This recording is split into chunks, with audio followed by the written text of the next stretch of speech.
Hi guys, my name is Roxana and welcome back to a new episode of The Rising Stars. A little notice, if you're a foodie person, you might want to check out Urban Eats MTL, that's our sponsor. And today we have a beautiful woman and beautiful actress, Julie Montpetit. Thank you. Thank you so much for coming. I'm really excited because I think that we have a lot in common and we have a lot of topics to discuss for today's interview. Very true. So let's maybe start from the beginning. Where, how, and I usually start with the same question, how did it start? Was it a kid's dream or it shaped the idea of becoming an actress at a later stage of your life? Tell me a little bit about that and then we'll take it from there. Yeah, well, for me, it was absolutely a kid dream. I loved it. And every time I was involved in something, what I liked best was being able to put on a show. So I picked that up pretty early on in life. So everything I joined, I learned figure skating. And I loved figure skating, but it was quick to realize it's because we did a show at the end of the year.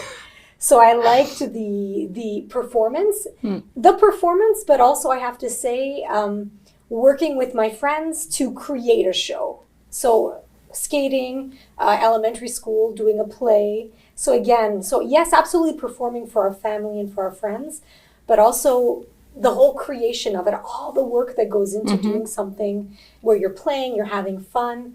So I knew pretty early on, this is what I want to do. It was pretty clear for me in my mind that, yes, this is what brings me joy and this is what I love to do. So, you're not a shy kid, no? No. No, I was not.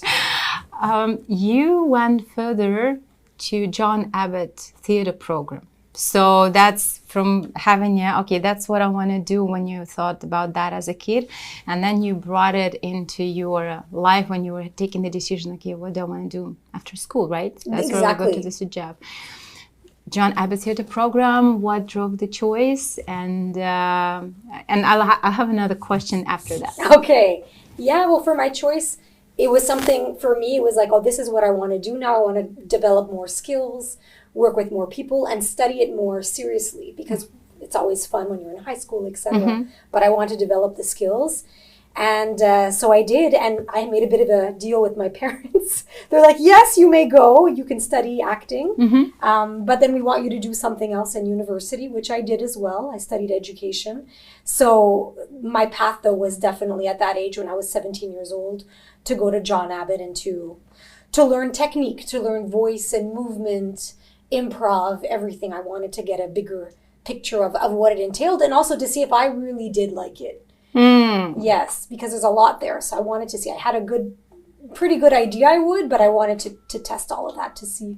But your parents, so that's actually a good point. So, because usually I feel that parents, they don't always perceive when the child said, hey, I want to be an actor, that it's a career. That's right. Right? So not like you need to go study, I know, like marketing, economy, finance, whatever. So what about your parents? They kind of chose an interesting approach. You do know what you want to do, but now then you get your real education. Yes, that's pretty much it. I think I didn't really give them a choice. I was like, this is what I'm doing. And they're like, oh.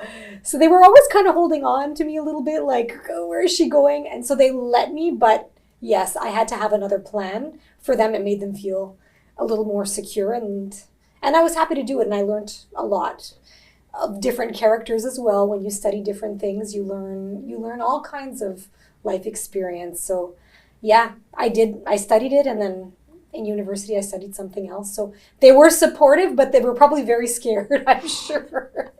But right now you do, so your second main education, I guess, in the university, it helped you because that's what you're doing as combining the two paths, yes. Right? Yes. I was a teacher for many, many years.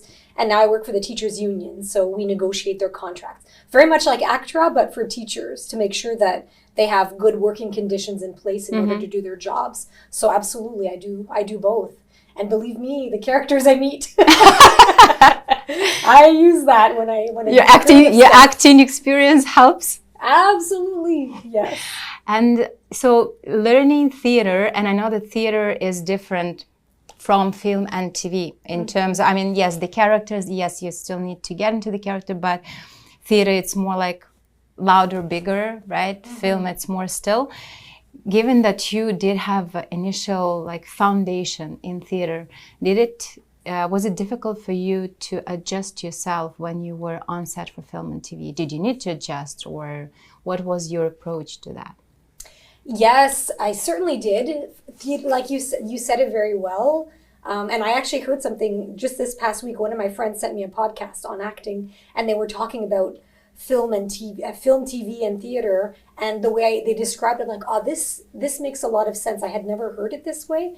Almost when you're doing theater, you're revealing. It has to be very big because you want everybody to hear you. You want everyone to see you. You have to share what it is that the story you're trying to tell in a bigger way. So absolutely, when I was doing film and TV, it took a while. It took a little bit of practice to bring it down. You don't have to go as big. So the way they described it in the podcast was theater is revealing, and film and TV is more like you're actually concealing. It's almost the opposite. Yeah, like you're concealing in the sense that it's there and you're trying to hide it because it's already so obvious on your face.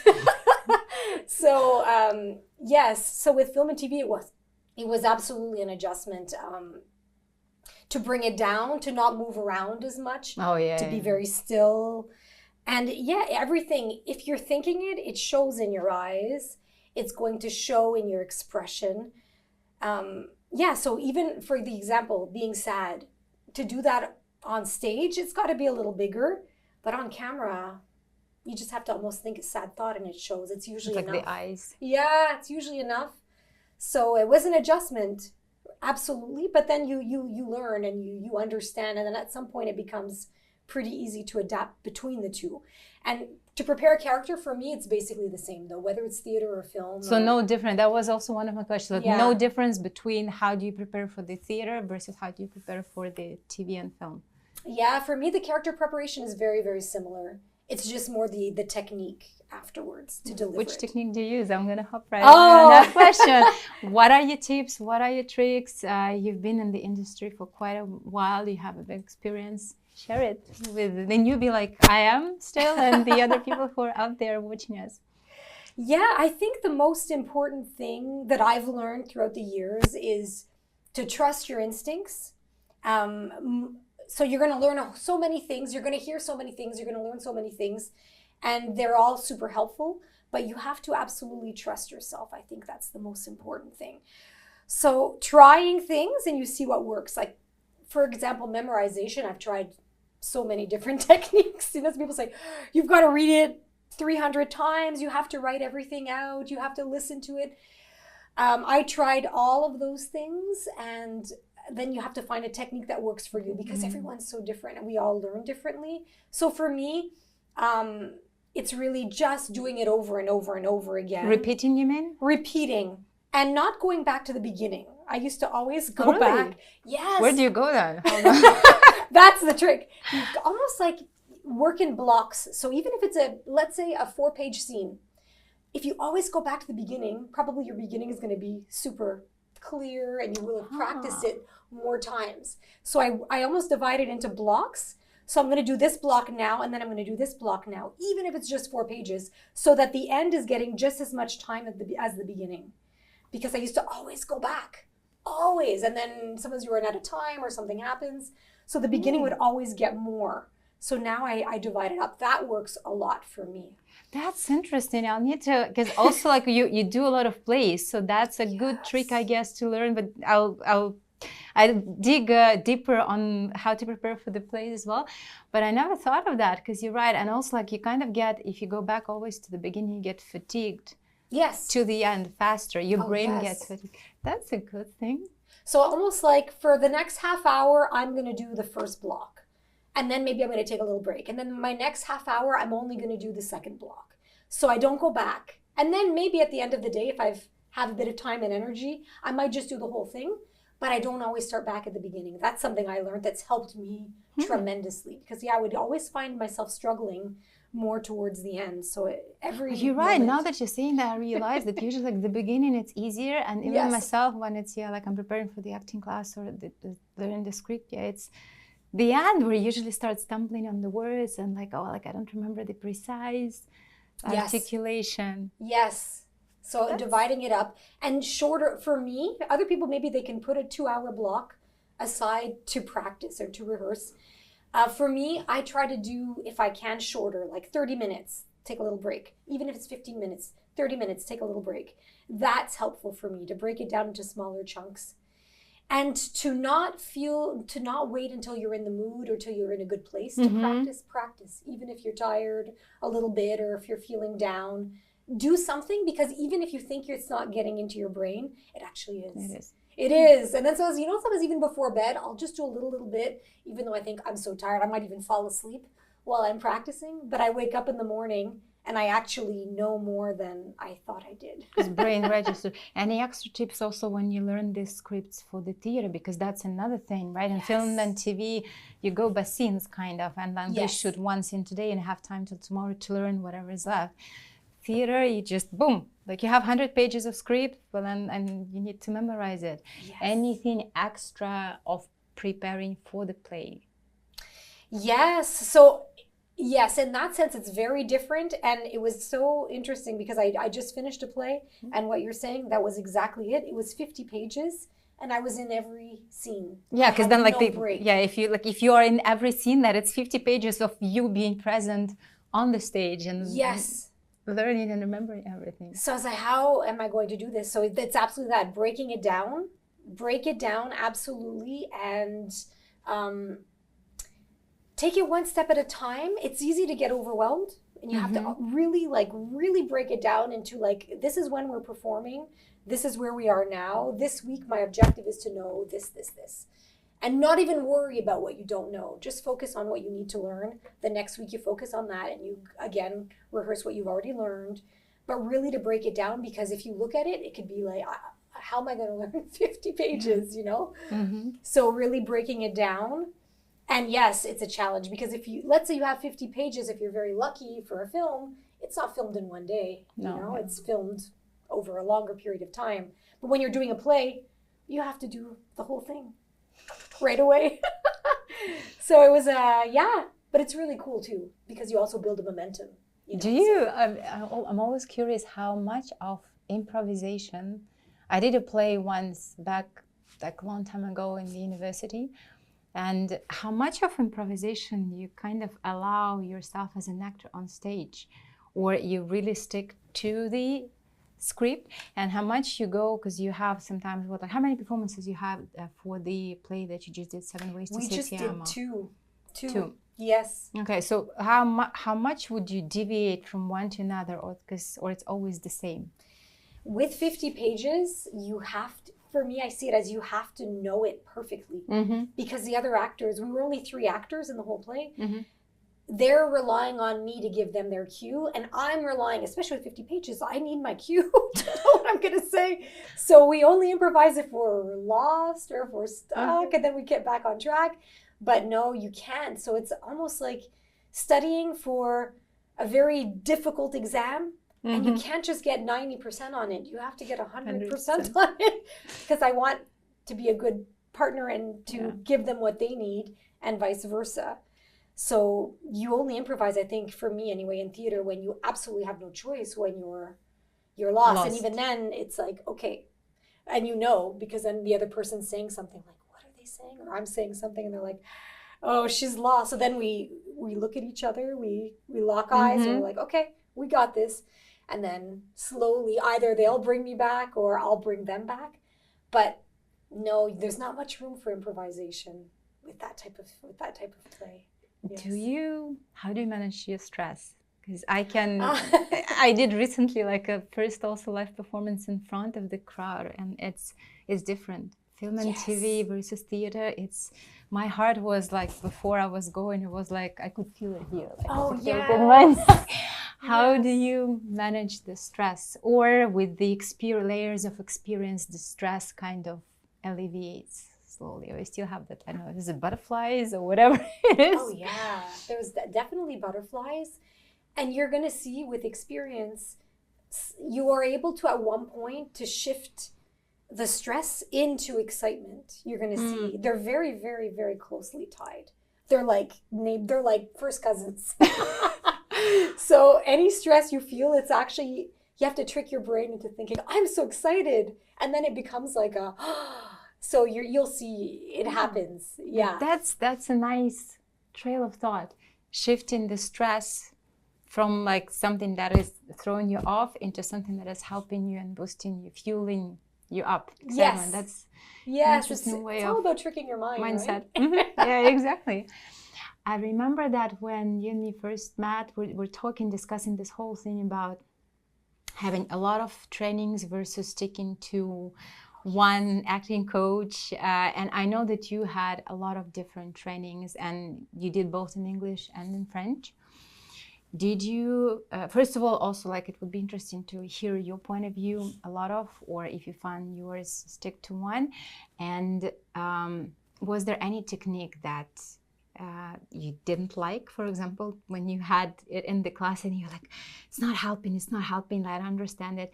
But then with the experience, you started to use it more often, for example, and you realize, that's actually, that works. Yes, absolutely. And I've taken many different types of training, and sometimes you're somewhere and you feel uncomfortable for whatever reason that's happened. And you have to really ask yourself, why am I feeling uncomfortable? Is it because I'm being triggered and maybe I need that? Maybe I need to push myself a little bit. So sometimes it's because it's a good thing. It's because it's taking you somewhere where you haven't been before. So that could be a positive. However, I've also been in situations training where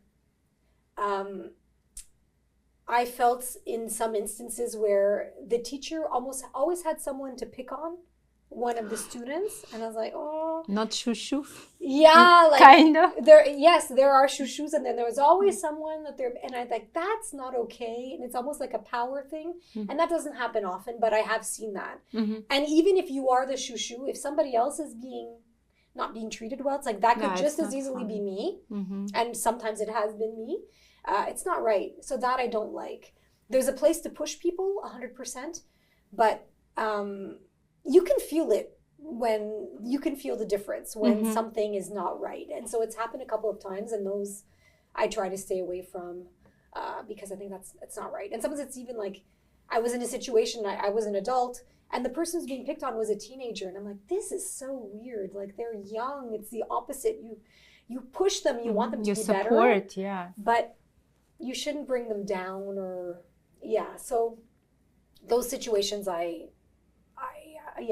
didn't enjoy, and I don't go back to those.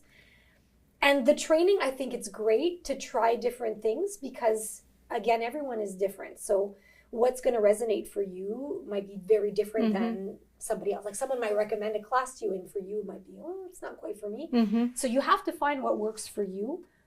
And the only thing that I've done, I've taken so many that sometimes you get confused. There's so many different Do techniques. they contradict? So do you have the Sure. situation when they kind of contradict a little bit? Yes. And so you have to, again, learn, but also trust yourself. Trust yourself. So if it's not right for you, or you take pieces of that works, but that I'll keep trying, but that doesn't necessarily make sense for me. So listening to yourself, I would say, is the most important thing. And at some point as well, trust yourself. Keep training 100%, but also trust yourself. You don't necessarily have to keep taking classes in order to convince yourself that you are worthy of this. And sometimes we can fall into that trap, oh, I have to do this, I have to do that, I have to do this.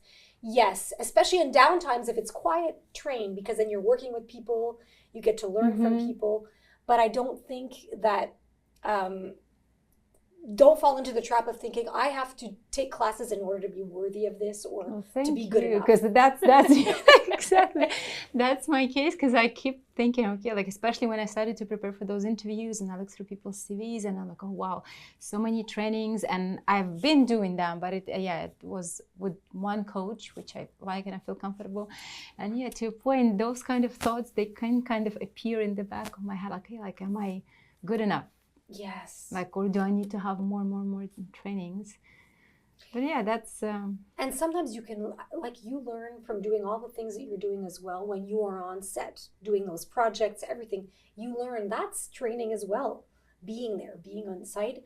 And also for me, listening to podcasts, listening to what you do, Book the Room, listening to that, that for me is training as well. Right. Or when Jess Greenberg goes on Instagram and she's telling actors, for actors who think that we don't watch their self-tapes when we are, so I remember her story. I remember that. Yeah, it's amazing because she's explaining what the process is like for her. And also as actors, it keeps us responsible. So I think that there are different ways to train. And there are different moments maybe in your career where you're going to try different things.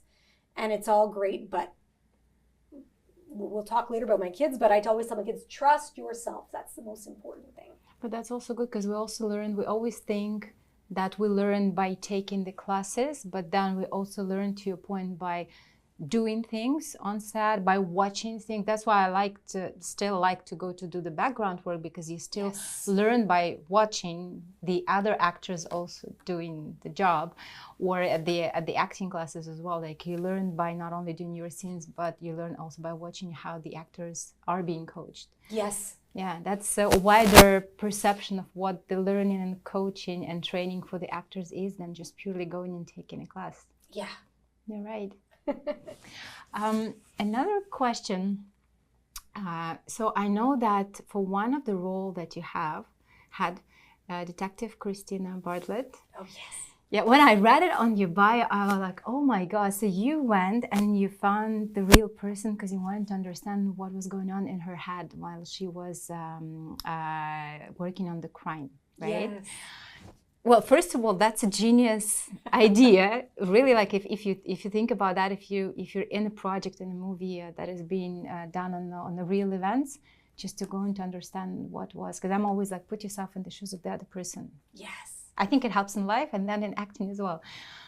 How did you find her? Now, like that's for the audience, guys, listen. And that's just for me, because when I read it, I was like, oh my God. So how did you find her? How did the idea come up to go and to try to find her, to learn that? And eventually you booked the role. So it helped, so it worked. Please share that story, because I think it's a really interesting one. Oh, thank you. Well, yes. So Montreal, in English and in French, was truly a place where they were filming a lot of true stories, true crime stories. Mm-hmm. And so this one, it was an American story, but they were filming it here in Montreal.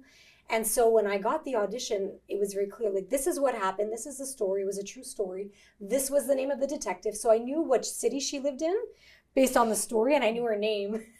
And I knew she was a detective. So I was like, okay. So I Googled her name, the city, and I was given the contact info for the police station where she was working at. So I called, and obviously I didn't get through to her right away, but I called like the general number, and I asked if I could speak to her, and they transferred me to her voicemail. And I was like, do I just say, I have a scoop for you? But I'm like, no, don't lie. I don't have a scoop for a crime. I told her straight out, I said, listen, I'm auditioning to play you in a TV show, and if you have time, I would really love to speak to you about it, if you don't mind. And she called me back within a couple of days. She phoned me back, and she spent about 30 minutes on the phone with me, explaining to me the challenges and trying to get the suspects to open up and to admit to what they had done. So it was really interesting. So I'm like, what a gift. So she really took the time to help me prior to my audition. And I was so excited to call her afterwards to say, hey, I got the part. Booked it. And I also looked like her. So I had that. You know, when I looked like her, I was able to get into her mindset. So that was a really fun experience. Absolutely. I'm surprised that she, well, not surprised, but that she called you back. And yes. That was a lot. That was a lot. It was, because she could have not, you know, and she's probably very, very busy. She has her work to do. But I think she was proud to say, hey, oh yeah, this was really cool. And this is what they were doing. And then I tricked them. And so I was like, oh yeah, okay. So she really, really helped me with that. Yeah, it was fun. I've had the chance to play a few real life people. And that's such an honor for different reasons. Mm-hmm. So in her case, to tell her story, that was cool. And the play I just did as well, it's based on a true life story. So let's talk about that. That's another, it's also on my list of the questions. So the play, 7 Ways to Say Ti Amo. Yes. Tell a little bit about the plot, the story, and just let's talk about this project. Yeah, so this one as well, it was so interesting because another real life story. The author wrote her story, and it's actually a very moving, sad, happy, beautiful story. She was married for about 20 years, and she had kids, and her husband passed away. So she finds herself in her 40s having to start over. And so when you're in your 40s, grieving someone that you loved very much, who you have to let go of, and moving on with your life. So that's what the story was about. Her husband passes away, but she's in constant dialogue with him because he was her best friend. So even after he's gone, she still sees him in her mind. She's still talking to him, asking him for advice, sharing her struggles. So her late husband was one of the characters in the play. And then she meets someone at her work in the hospital where she's working. She has a new boyfriend. So opening her heart up to someone else as well, and living with the guilt of, oh, but can I let him go? Can I do this? Is it okay? So we were only three very actors. Emotional. You're telling me, and I have like a bit of a goosebump because it should be a very, very emotional play. So now I understand because I saw, Santino Cridao was there as well. I don't know who was the second actor. Yes, his name Paolo Di Pala. He was the other who played my husband who's passed away. So yes, the three of us, and we were really a great team. So to tell that story, and the author came to the play. So you want to tell her story with justice and to show what she was living.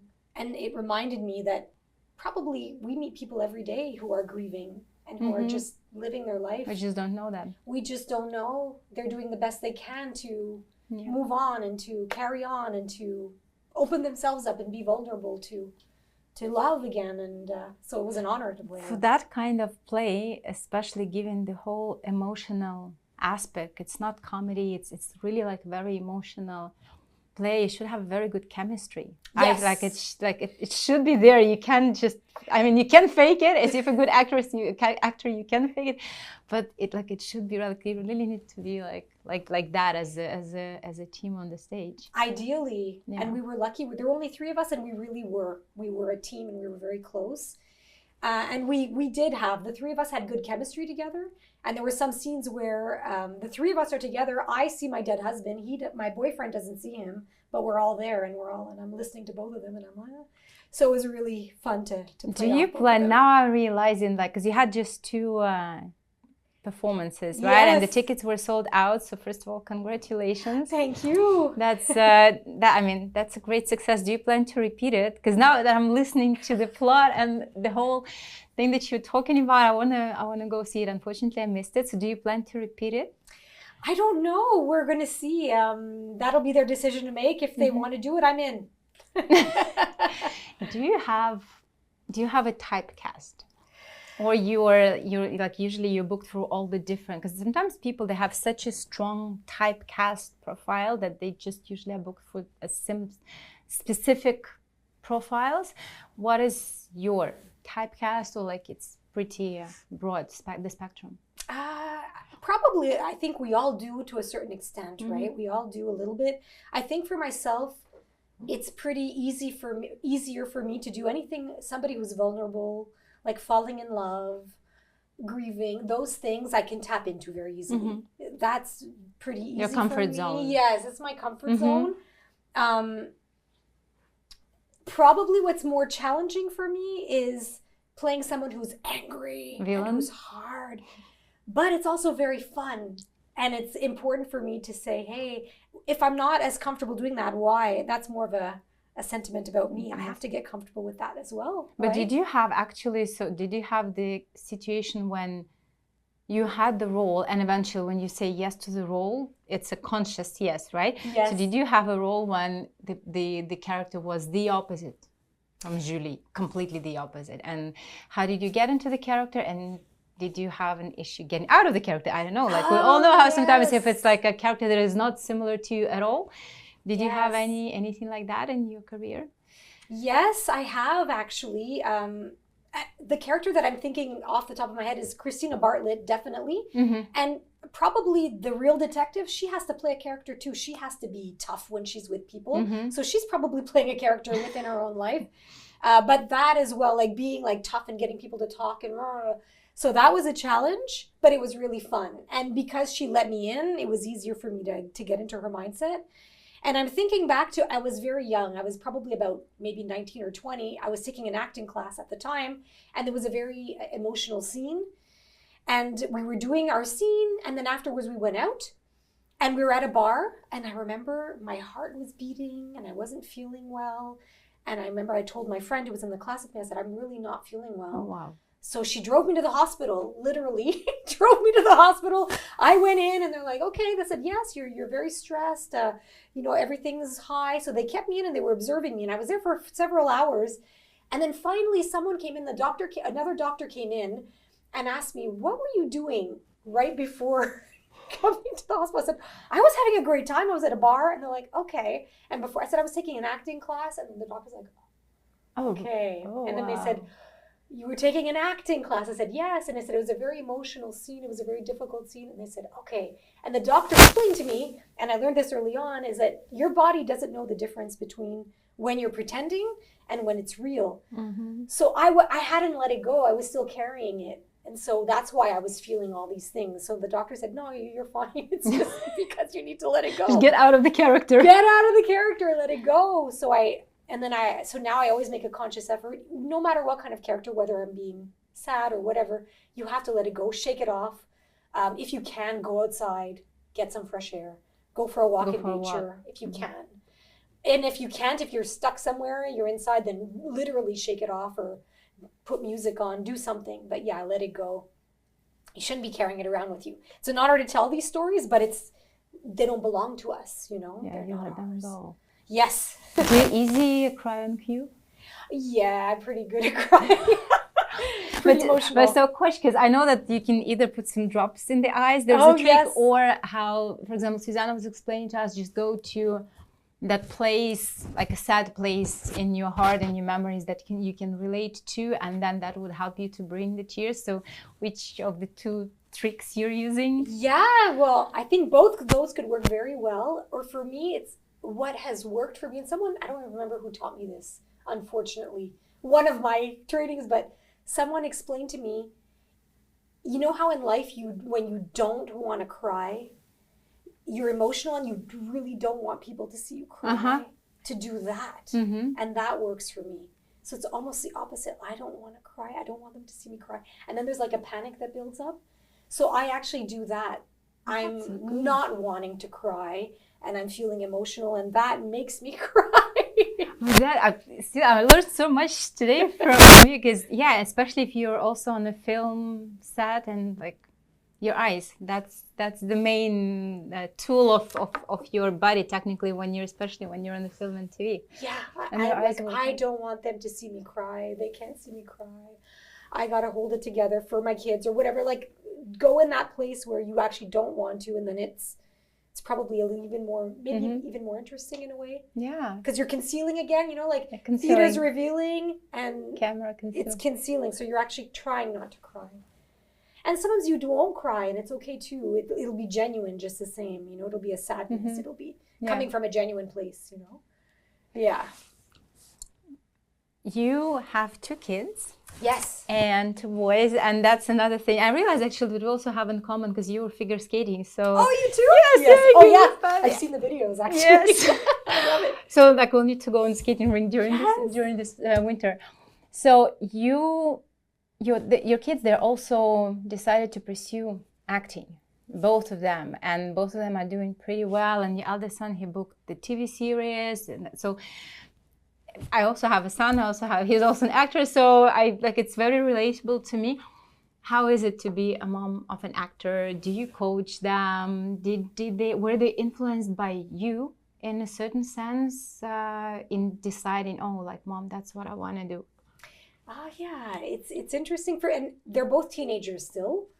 So the way I see it is, it's almost like it's an activity that they're doing, and they might even stop. I don't know, and that's okay. So I almost see it as it's something they wanted to try, just like they try karate, just like they try hockey, just like they try their other activities. So I say you have to approach it from that perspective. So when they both asked me kind of, the oldest asked first and the other one, I said, yeah, you can absolutely try it. And I wanted them to see not just the fun aspects of it, but it can be very challenging. It can be very long. It's a lot of work too. It's not just you show up and you're like learning the script, doing the auditions, being there, and like it takes a discipline. Yeah. And so they both do very well with it and they enjoy it. And I say to them, as long as it's fun and you're enjoying it and you're having a good time, then that's great. And actually, Monique Matern, I know who you're looking at having on. She told me this when I was much younger. She said to me, if it's not fun, run. And I'm like, yeah. So my kids as well, like as soon as it's not fun anymore, you don't take a break. It makes no sense. Don't do it. Yeah. But they're enjoying it. So I say, as long as you're enjoying it, keep doing it. And it was funny, my oldest, his first audition, I said to him, it's challenging. You don't always get it. And his first audition, he got a part. So it didn't work. It's like, who am I to tell him? But since then, most of the time, like everybody else, the answer is no. Yeah. So, and there are many lessons to learn out of the successes of booking something and also not being chosen. That's life. I had like my son when he was doing that for a year and not booking anything. At one point in time, he had that like, well, what's the point of doing? I'm not booking anything anyway. And then he booked finally like his first role. But yeah, you're right. It's for the adults, it's easier to cope with that rejection that we face all the time in this industry. Sure. For the kids, for the teenagers, it's a bit tougher. Yeah, to realize that. So they're both doing it, and who knows, they may change their mind, they may continue, I don't know, but for now I kind of let them do their thing. And about the coaching, that too, I follow their lead because I don't want to impose myself. And just because I do it, it doesn't mean that I know better than them. They like, for they're auditioning for a teenager, they're perfect for their part, better than me. They know better. They know better. So like my oldest son, the part he got, it was for a kids series for teenagers about hockey. So he's a teenager and he plays hockey. So I said, follow your instincts, trust yourself. And if he is doing a self-tape, if he does it one way, and then he says, I want to do it a different way, like to give them two options, I just say, sometimes I say, I have an idea. Would you like to hear it? And sometimes he's like, no, I have an idea. I'm like, okay, great. Okay. Or sometimes I'll say, yeah, what's your idea? And I say, what do you think of this? And then he'll try it. So I kind of just follow their lead because, again, I think that's one of the most important tools for actors and in life. Trust your instincts, listen to your inner compass, because you can't go wrong if you do that. And your other son, so right now he's in John Abbott, but he didn't go for the theater program, so he chose a different education, right? Yes, he's in business management, and for him, he said, I love the acting, I want to keep doing it, but I'm really interested in this, and I might want to do this. Which is good. Who knows? So, and that too in life, you can change your mind, and that's beautiful. Yep. You have to be open to things, try things. And so for me as a mom, I'm proud of them for having the courage to do this, because it's not easy learning something and being in front of people. And so to challenge yourself, and if your gut wants to try something, try it. Yeah. What's the worst that can happen, right? You can just gain new experience. Exactly. That's it. Exactly. What's new for Julie? What's next for Julie? What's next? Well, right now, just finished the play, so I'm getting off of that, and I'm just getting my mind back in place. When something like that wraps, I was very emotionally tied to it, the character and et cetera, the story. So I'm, very grateful for that. And I'm open to what's going to be next. I can tell you what my dream would be next. What's your dream?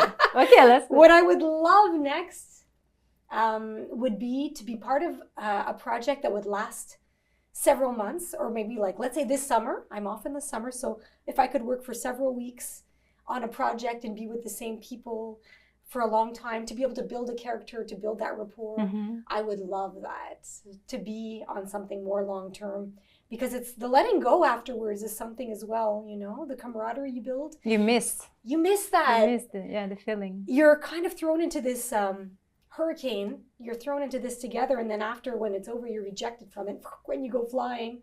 And you have to find yourself again. So I would love to be able to work with the same people for a longer period of time, film or TV series, and build that family, And let's manifest. Yes. Like it's a manifestation zone. Exactly. Let it be. Let it be. Well, thank you very much for your time. I enjoyed the conversation. I learned so much today, just talking to you and learning your tips. And for sure, I'll try to implement some of those when I learn my next script, for example, in blocking. So thank you very much, and I'm wishing you all the best. And whatever we just manifested and discussed, let it be during the summer. Ah, yes, you got it. Thank you. Thank you. Well, guys, I hope you enjoyed. I hope you learned something new as well, just like I did from this episode. And looking forward to seeing you on the next episode of the Talk Show Rising Stars.